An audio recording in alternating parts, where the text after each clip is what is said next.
Hello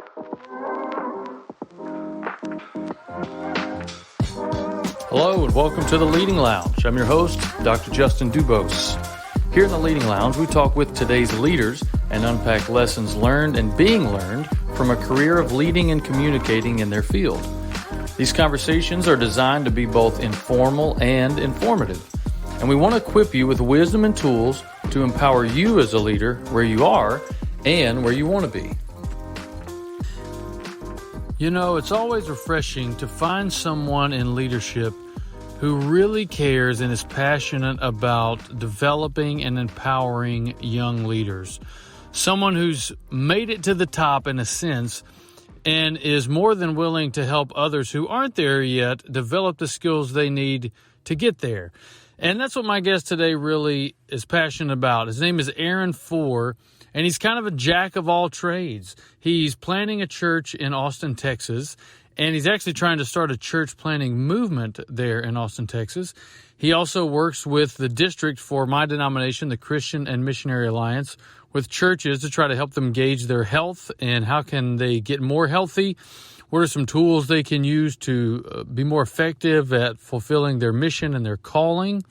And he also does some coaching and consulting. So he works with other churches and pastors and leaders in the church world and in the nonprofit space to develop their skills and coach them through some problems. And man, he's just full of wisdom. He's full of knowledge. He's full of experience. He's been doing this for about 25 years. So this is my first C interview. We interview our A's, our B's, and C's, administrators, bosses, and churches. And Aaron is my first interview for churches. So I know if you're in that world, this will be a blessing to you. My brain was just firing on all cylinders talking to Aaron. He just gets me so fired up. He's a great friend, a great man, and I know you'll be blessed by today's interview. So sit down, grab some coffee, and enjoy it. All right, everybody, welcome into the Leading Lounge again for another episode. Happy to have a good friend of mine and someone who's been, ever since we've met, which actually is not all that long ago. How long ago did we meet, Aaron? Was it just a matter of months? Like 8 months ago, maybe? Yeah, it wasn't that long ago. February? So. Yeah. But yeah, ever since we met, been a big encouragement to me, and so he's doing me a very gracious favor by giving me some time. So appreciate it, Aaron. So usually what I like to do is rather than me try to tell people about you, is you just start out by telling us about yourself. Tell us about how you got to where you are today. Oh, yeah, that's a good one. That's a long story. I'll try to figure out how I can do that somewhat short. So, grew up as a pastor's kid. My father was a pastor of a large church in Southern California growing up. So, just been in church since I was a little dude and watching a lot of leaders, basically, through my family and through others, just in my household. And then, really for me, I bailed on the church for a while, did the whole rebellious thing and wanted to be a rock star and wanted to have nothing to do with it. And then, as a young man, somehow God called me into ministry to be a pastor, and it's been a joy. Really, really loved that. But because of that, I had a bit of a entrepreneurial streak, I guess, or, a bit of adventure. So over the last 25 years, I've gone everywhere from being a worship leader to a missions pastor, a senior pastor, a church planner, executive level pastor, a large church. So kind of done a little bit of everything, everywhere from small churches where we'd start them out or refresh them, fresh start the churches, all the way to working in more mega churches size up to, 3, 4, 5,000 people and some. So kind of end up, I guess, being in spaces and places where I could learn a lot from some really great leaders, really great people who communicate with great communicators, and strategists within that too. I think there's a lot of just structure and strategy, which is probably more maybe my wheelhouse in the church work stuff. But yeah, over the last 25 years, I had the privilege of working in a handful of churches, working with a bunch of other churches, just helping them with their leadership and their communication strategies, and also with nonprofits, helping develop them and do that kind of thing. So I'm definitely more of a jack of all trades guy, but I see building ministry, particularly in churches and and building community type of development through leadership. And really the stronger the leaders are, and the more humble and vulnerable they are, the better leaders they are, and they can lead more people. So I kind of get, at this point in my life, get pretty pumped about that, and just really, really love seeing especially young leaders take hold of that and run and go. And so I guess I'm 46 years old now, kind of weird to say, but I've been at this game for about 25 years, and love it, and love seeing God work through all those things and in our communities too. Nice. Well, you mentioned some of the stuff you got going on. I know you do some consulting work and working with nonprofits and working with churches on some church health stuff. But one thing I want to pick your brain on, because you do something that I don't get to hear a lot about when I interview other people. So this podcast, I call them my A's, B's, and C's. So I interview administrators. So far, I've interviewed some school administrators, and Kevin Pies, he's next on my list, the National Alliance endorser for the CMA. I interview bosses, so people who are, giving directives, telling people what to do. And C's are my churches. So you're my first church interview. All right. I know that in the world you and I live in the church world, one particular aspect of communicating has to do with vision. So administrators and bosses don't necessarily have to do how to communicate vision. And in your case, you're a visionary, I know, and you've got a big vision for this church plant you're doing in the Austin area. So I'm really curious if you can unpack, when it comes to vision, it's abstract, it's futuristic. How do you communicate that vision that you have to others, and what communication tools do you use? Do you have anything that you found particularly helpful? And then with communication, how do you recruit other people to join you in that vision? Yeah, those are great questions. And actually spend a lot of time with leaders, both in the church world and in the nonprofit world, talking about vision. I usually frame it in what I call a sacred calling. I after doing this for years and wrestling it out myself, I really believe that God has a sacred calling for every person that's unique to that person.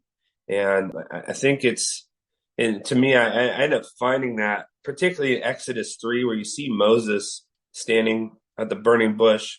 And then we could say that Moses was a pretty good leader, and a visionary to some degree, but he got his vision and his thing from God. It was sacred, So standing at the burning bush, Moses, God says, take off your sandals. You're standing on holy ground.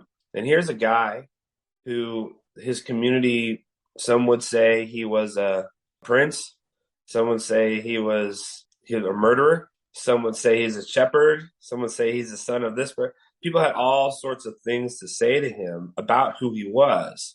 Mm-hmm. But really, when he found his sacred calling in what God said, God says, this is who you are, and this is what I want you to do. There's something sacred about that.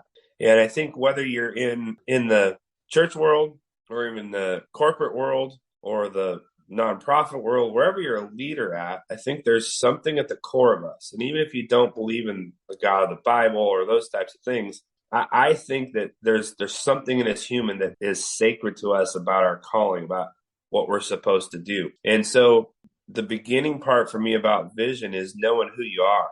Mm. And for those of us, if you believe in God, is knowing who you are and what God has called you to do. But if you don't have that kind of faith, you still got to take time to know who you are. To really develop vision, you got to know who you are, and so that the vision is unique to you and genuine to you.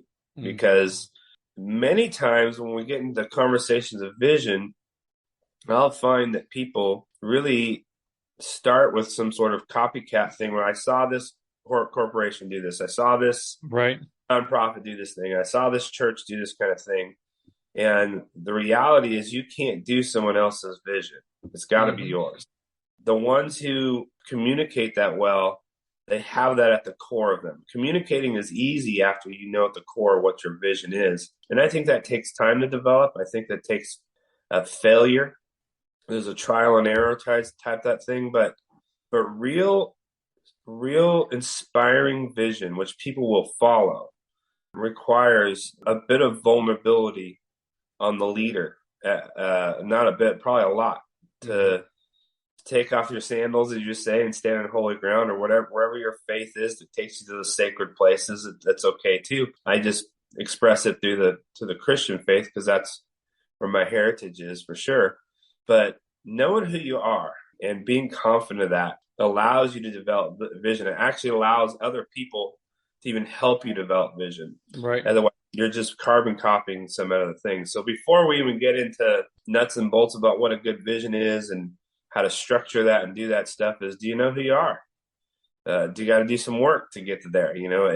So visionary leaders, there's a lot of time and space of working on yourself with that, and in my case, working on God with that before we even get to the nuts and bolts about a good vision statement and how you structure around that, for sure. So that's step one for me. Yeah, no, so, that's good. Just curious, in your experience of talking with other churches or leaders, do you find that, I mean, if you could put a percentage on it, half the time leaders have a good sense of vision, a quarter of the time, most of the time?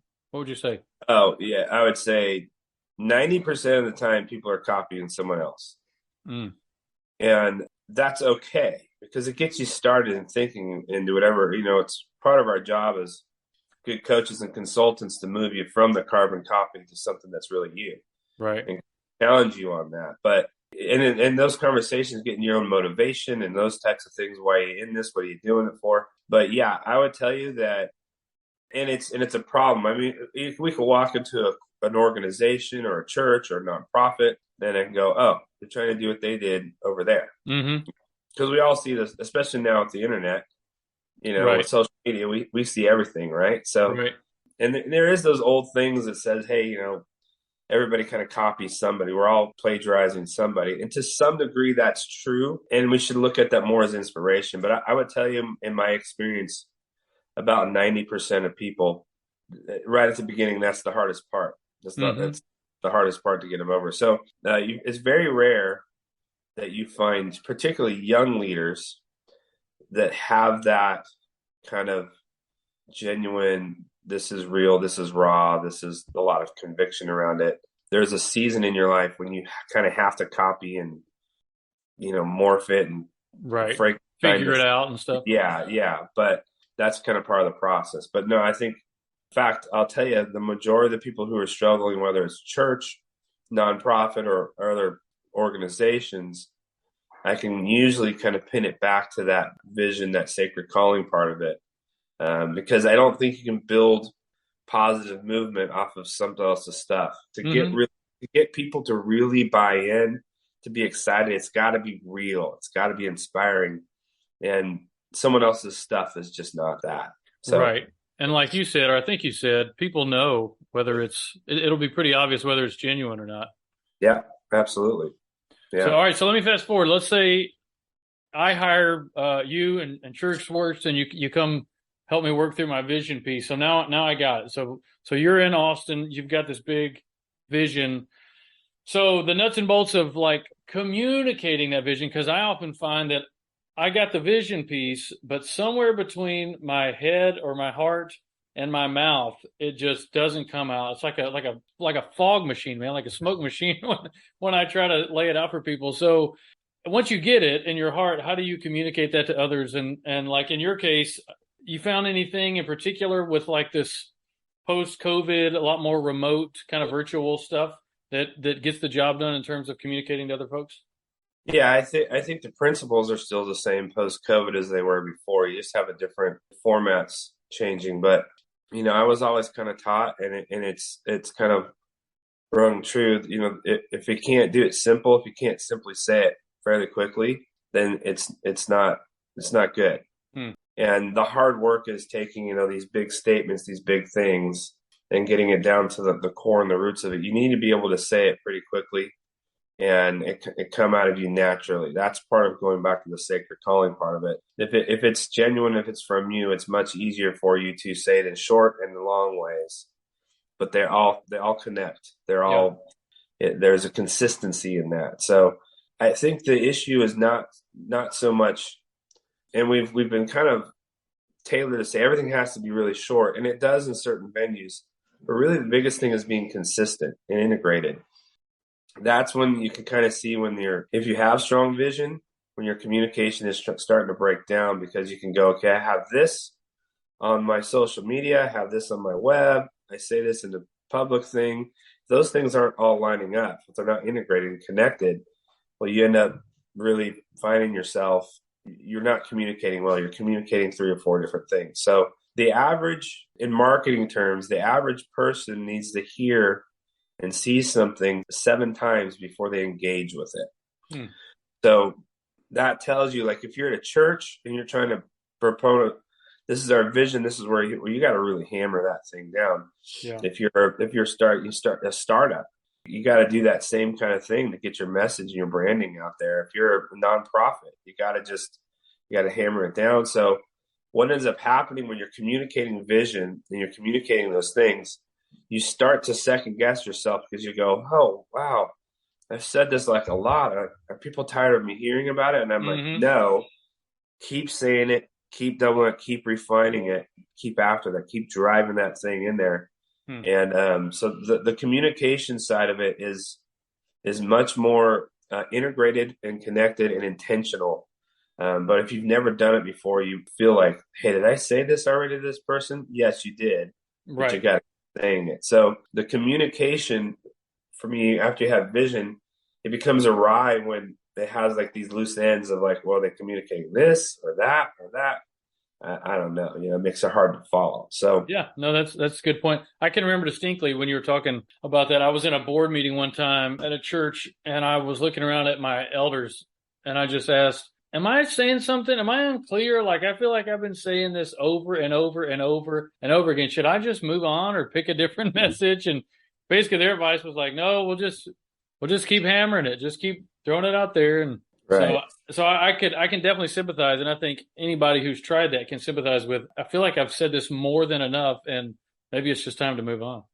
Well, I think church leaders and nonprofit leaders, particularly, who have boards, who are part of their leadership, and maybe left over from a different vision, from a different person, there's a time where it feels like you're out on a limb or on a boat on yourself, because you're trying to get people who are previously with a different vision to join into yours. And there's a process that goes along that's some of the most difficult things in church work and nonprofit work. The advantage you have in a startup company or a startup church is you don't have that previous vision that's kind of hanging over there, and previous tradition and heritage. So you have kind of added communication, strategic communication struggles anytime a new pastor comes in, or a new head of a nonprofit takes over a board and has a different vision. You have to be able to evaluate where people are at in that, and kind of change your communication and different things in timing to get those across. So a lot of church planners or startup guys, there's the adventure of going, I'm going to start something new and no one's going to be messing with me. And they're right. There's other things that are really hard because there's no background, there's no base already. But I think a lot of people who are more entrepreneurial are drawn to those kinds of situations for sure. But they'll have those things going on. Yeah, sure. Well, cool. Let me shift from communication specific to more leadership in general. So when you introduced yourself, you mentioned working with a bunch of different churches, bunch of different sizes, SoCal, now you're in Austin, and kind of a bunch of places in between. So I'm curious, what would you say is the greatest leadership challenge that you faced, and how did you navigate that challenge? And then also with that, would you now in hindsight do anything differently? Yeah, I think that's a tough question, because I think I've had a lot of different experiences that were challenging.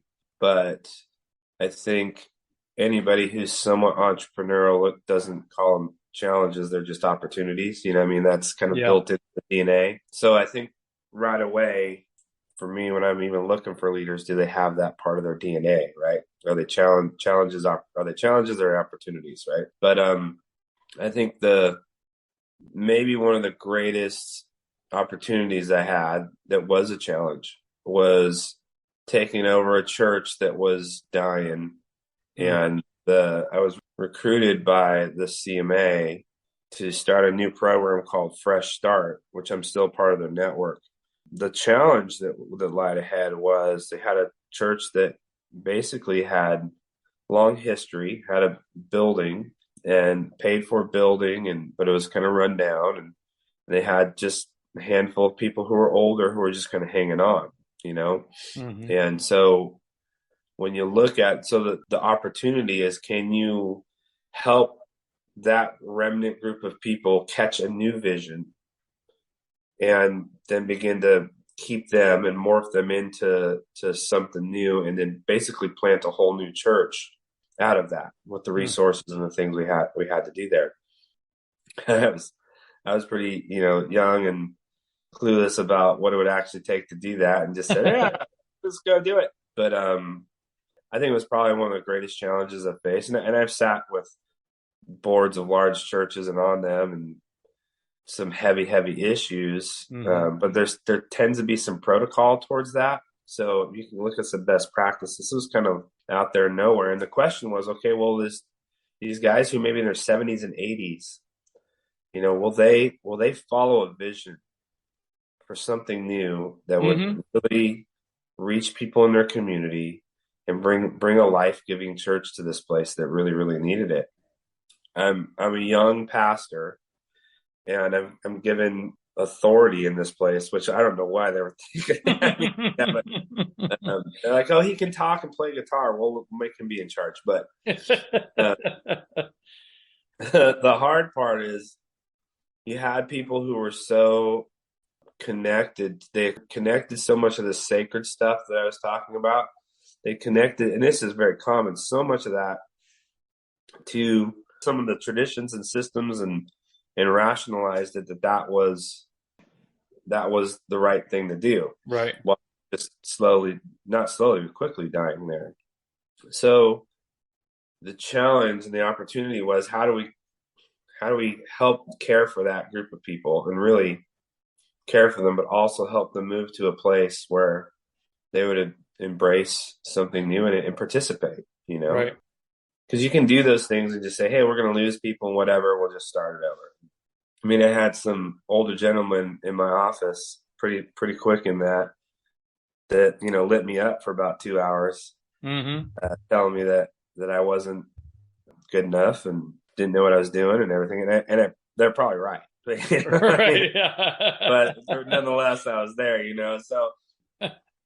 So I think that was one of probably the most greatest challenges. And what it is in that is, I think anytime we're leading people or we have some sort of vision, we're always going to be challenged with, am I going to be so committed to my vision that I don't care for people, that I don't validate the people around me? And that's when you become, I think, somewhat narcissistic, right? Because it's my thing, right? So it's easy to kind of dig your heels in the sand and say, forget you. You don't know what you're talking about. But if we're really leaders, we take the time and the space to do as much as we can to care for them, love them, be honest with them, but build those relationships. Because I think that's where real leadership is at. And you kind of find yourself in that fire and find out if you got it or not, or if you need to grow in it, right? And it was hard. It was one of the hardest things, but we did it. A lot of those guys stuck around, and we started a whole new church out of it, and a lot of struggles through that whole thing. But I'm not there anymore, obviously, but the community is running a couple services now and doing a bunch of great things in the community. And a lot of those guys are still there and a part of it, Yeah. So it's like, we had a vision and we did feel like it was from God, but how do you do that and still lead people in there? Because ultimately it's about seeing the growth in others. And it's not, and that's the highest calling, I think, whether you're in a church or a nonprofit or even an organization, is, are you helping people grow as people? Do you value them as humans enough to say, I care about you, to see you grow as a person and as a leader? Those are opportunities for that. Yeah, definitely. I'll give you a weird analogy that I was thinking of when you were talking. So, and hang with me through this story, because I promise I'm coming back to everything you just said. But so I have this 125-ish pound dog at home, and my brother-in-law, who took a job for the time being over in Europe, has these two little bitty dachshunds, well, I don't know what they are. They're part dachshund, part something.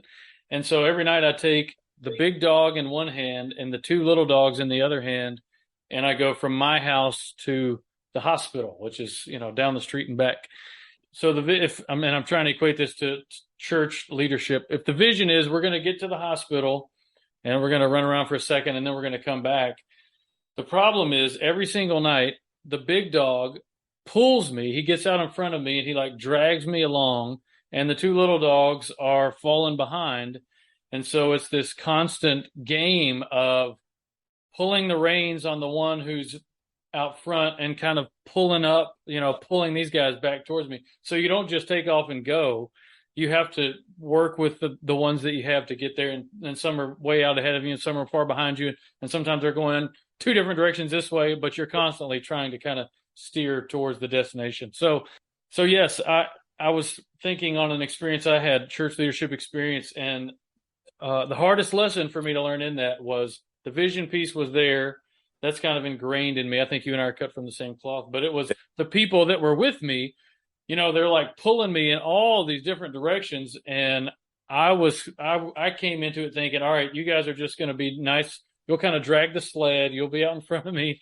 But it was the art of leadership and like keeping people together, even when I'm the one who's doing all the twisting and turning and getting drugged through the mud. But I wouldn't trade the experience for anything. I tell people if I would have known what it involved, I would never choose to go through it.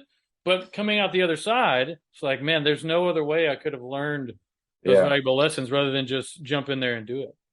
For sure. I often tell people that when they're leading people are like rubber bands.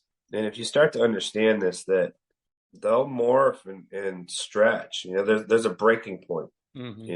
You don't want to break people, right? So there's a part of leadership that I think is understanding when people are pushing and pulling other ways. And, I think there is a fluidity to good leadership that, for me to take a little bit from my surfing background is riding the wave with it, that right.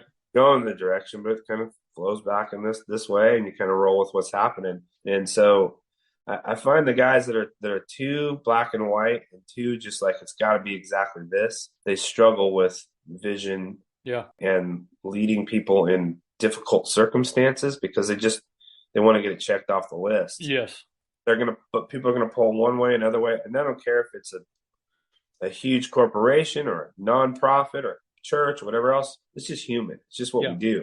And so learning how to leverage that fluidity is something that you can't learn, I think, until you get yanked a couple times, right? Exactly. And you go, hey, how am I going to use this and leverage this momentum this way? Mm-hmm. So that's a good example. Yeah. Yeah. No, for sure. That's good stuff. All right. One of the other focuses of the podcast is on communicating. We talked about it a little bit, but I was hoping you could tell us about a specific time, if you can think of one, when you failed at communicating. I'm sure there's many if you're like me, but one specific time, and what'd you learn from it, from that failure, and how did it change your approach to communication?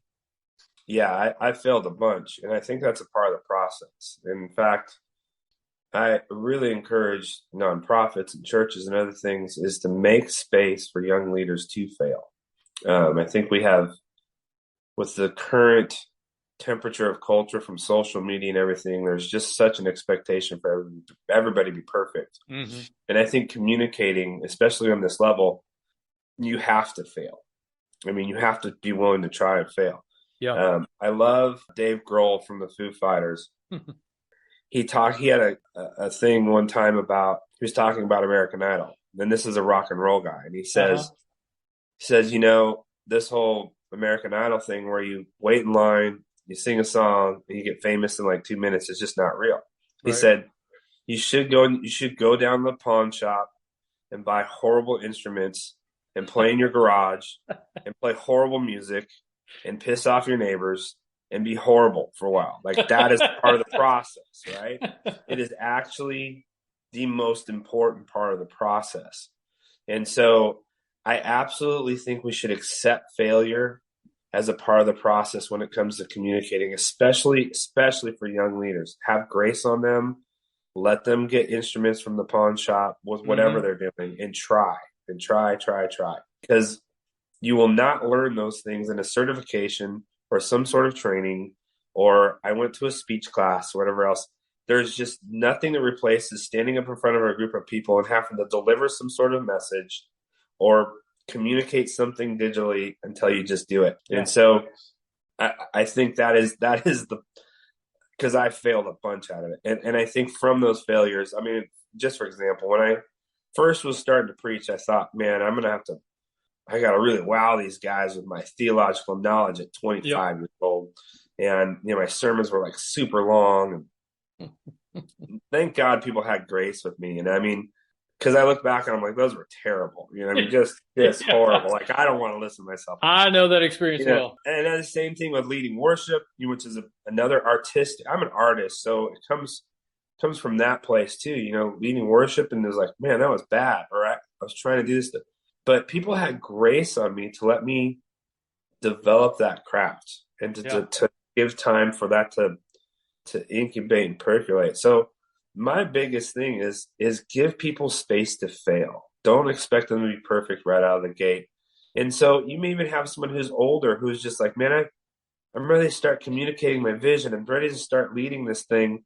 You still got to give them space to do that. And I think strategically you have to do that. So I think I have failed a lot. Like if you would just look back on things that I've done in all sorts of communicating, whether that's in social media, I mean, I've totally made some blunders in social media and got out in places I shouldn't have been. And you learn from that. Yeah. And I think we try to make communication into something that's very prescriptive. Mm-hmm. And to some degree, there are pieces and parts of it that are prescriptive, whether it's a sermon or a video or a website or, and it's inspirational talk, but there's just nothing, the realness, the sacredness that I talked about in the beginning, you can't get to that unless you just try. Mm-hmm. And so I encourage people to get to safe spaces where they can try that, whether in whatever medium they're communicating in, if that's in a digital format or in a talk. I think the same thing for leaders. There's a certain part of learning how to communicate with other people interpersonally that giving them space and place to learn how to do that in kind of a safe environment is where they learn it. No one's fresh out of the box perfect at all those things. But I think when you're doing that as a young person or someone who's just now getting into this, to have that awareness of, hey, I'm on a journey here. I'm working on this thing, and having people around you who can be honest with you but care for you. There's just nothing replaces that. It's better than any seminar or class you'll ever go to. Right. Yeah. No, I think that's true. So I had this experience when I was a young lieutenant in the Army. I felt like I should know something or I should have done a better job or whatever. And I was kind of whining a little bit to a superior officer. And they said, listen, you can't spell lost without LT, which is the the acronym for lieutenants. They were like, the whole purpose of being a lieutenant is to get lost. Everybody knows that, this is the time in your career when you need to just figure it out. You're going to get lost, and then you're going to figure out how to come back. And because sometime down the road, people are going to expect you to know what you're doing. But right now is the time when the military has built in this place for you to just fail all you can and learn from it as much as you can. And commit those things to experience and move on. So, well, and there's a process from learning and then communicating that. Mm-hmm. I think again, if you're learning, if your process of learning and absorbing information and critically thinking through stuff is just whatever the next guy did, that's my thing. Yeah. But you're not putting yourself out there to try something and fail. You're not ever going to bring anything to leadership or communicating that's valuable. Right. Because really what is valuable is say, man, I had this problem, I had this challenge, and this is what I ended up. I hit my head against the wall for this. You can communicate so clearly those things when you have those experiences. If you're carbon copying, hey, I saw this on social media and I'm going to talk about it. Right. Some people can do that. There's nothing real about being lost in that or struggling in that. Humans just aren't inspired by that. And they won't follow you unless they're inspired. It's just real. Yeah, no, that's the truth. And another key part of that, and this is true in my own life, and I'm sure true in yours, you're talking about giving people space. to me, there's no way I ever learn unless I have those people who grant me permission to do that. They take me on knowing I'm a risk and knowing what I don't know, and I don't know what I don't know, but they do, and they're like, "Hey, go for it." We'll workshop it afterwards, but I'm gonna take a risk on you because of the future version of yourself.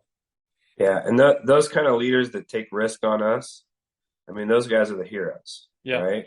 yeah, Because they have enough foresight, and they probably were those guys too. The first church that I started, I was 24 years old, started with my best friend. They basically wrote us a blank check. I have no idea why they did that. Well, I do, because they somehow saw something in us. They said, go for it. hmm And I'm telling you, some of the stuff was horrible. I mean, it was like, what were we thinking? But those things in that time in my life where I got to fail and succeed, I think those are the stuff that have helped me lead people in a different way than I was when I was 24, 25. Now that was 20 years ago. Yeah. You know? Well, two questions I like to ask everybody before I let you go, Aaron, is if the present you, 46-year-old you, could Yeah. visit with the younger you, what advice about leadership would you give yourself? And it may be the same advice we've already unpacked that you learned from experience, but what advice would that be? 20 years ago, so I'm 26 years old. That's a good question. I think I'd have a hard time answering that really succinctly. I'm trying to make sure I do this well because I think it's a very important question. I would say to myself, don't focus on yourself, focus on empowering others. Hmm. I would tell myself at 26, you're not right about everything. And I would say, be humble and listen. Yeah, I think I do a lot more listening now at 46 than I did when I was at 26. I was doing a lot more talking then. sure. Those are a couple of things that I think would dramatically change my life at 26 years old. You know? But again, you only learn those things through talking too much and being a little too prideful, and so. Yeah. But no, that's great advice. So, Yeah. similar question then: if you could pass on one lesson to our audience, any lesson, what would it be? Particularly leaders, young. I mean, I think Yeah, I have a heart particularly for younger leaders. I just think we need more of them in churches and communities and more yeah. of So, them if you could pass one on empowered to young leaders, then what would it be? to not listen to all the negative chatter. Hmm. I mean, I mean, it sounds simple, but to be optimistic, to be positive, and to try. My last name is Four, and so I have all these four things in my life, and I love the verse Philippians 4:4. Rejoice in the Lord always. Again, I say rejoice. Let your Hmm. gentleness be evident to all. And it goes on to lots of other things, but I always tell my kids, don't let anybody take your joy. Yeah, That's yours, and I tell them often, God gave that to you, and I just I think I long for a world where young leaders are coming out with positivity and joy, and they're not listening to the negative garbage, and that's inspiring to me. So yeah, I mean, I think if you stay in that space, just such good things happen, and such great things come to you. And maybe that's just the spiritual version of the entrepreneurial spirit. Who knows? But I would encourage people to, young or old, but I particularly I hope to see another generation of younger leaders really taking the reins and going for it. yeah, So yeah. Great advice. Great advice.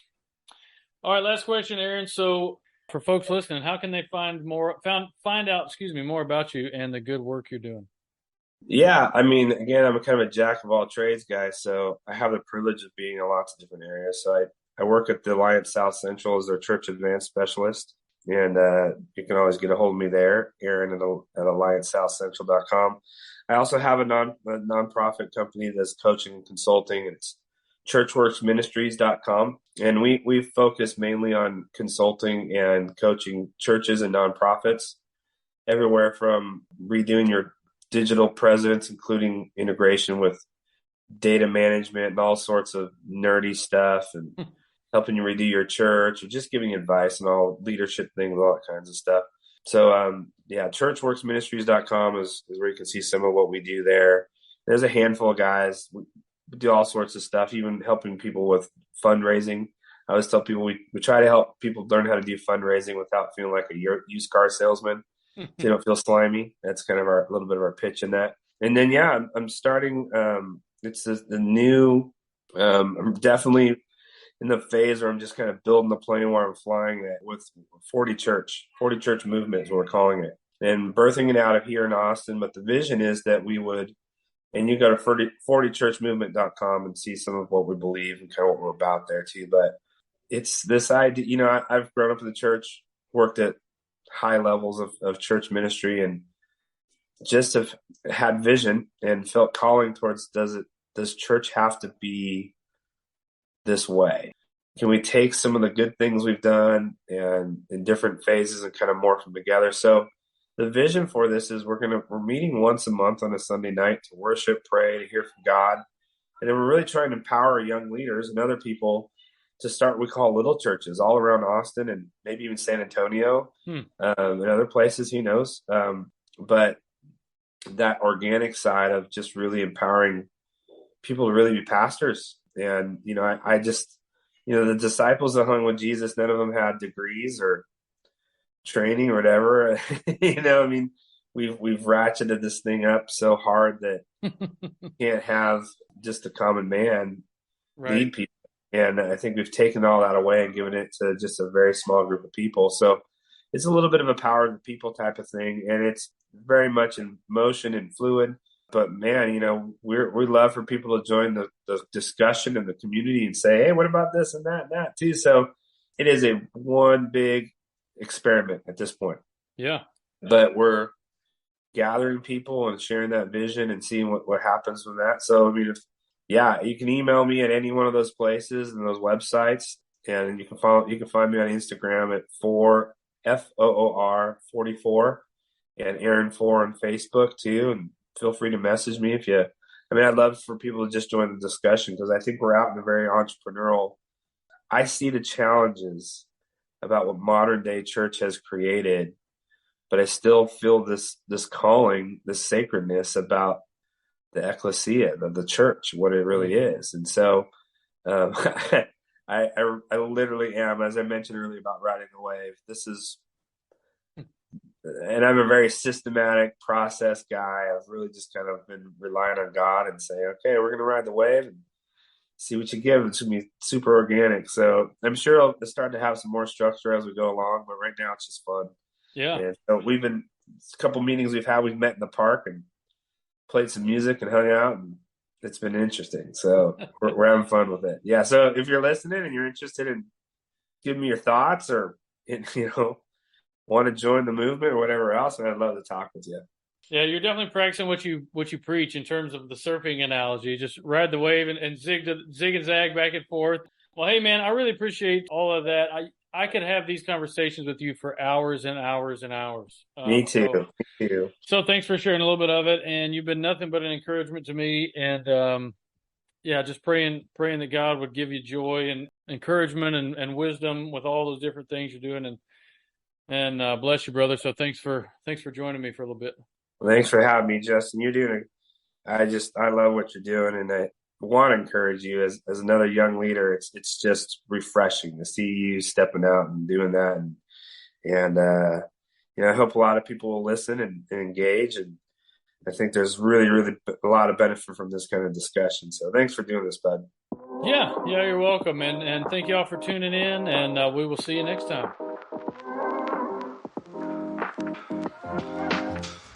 Thanks for joining us today. The Leading Lounge is brought to you by Communicate to Care, where we are building better leaders by building better people.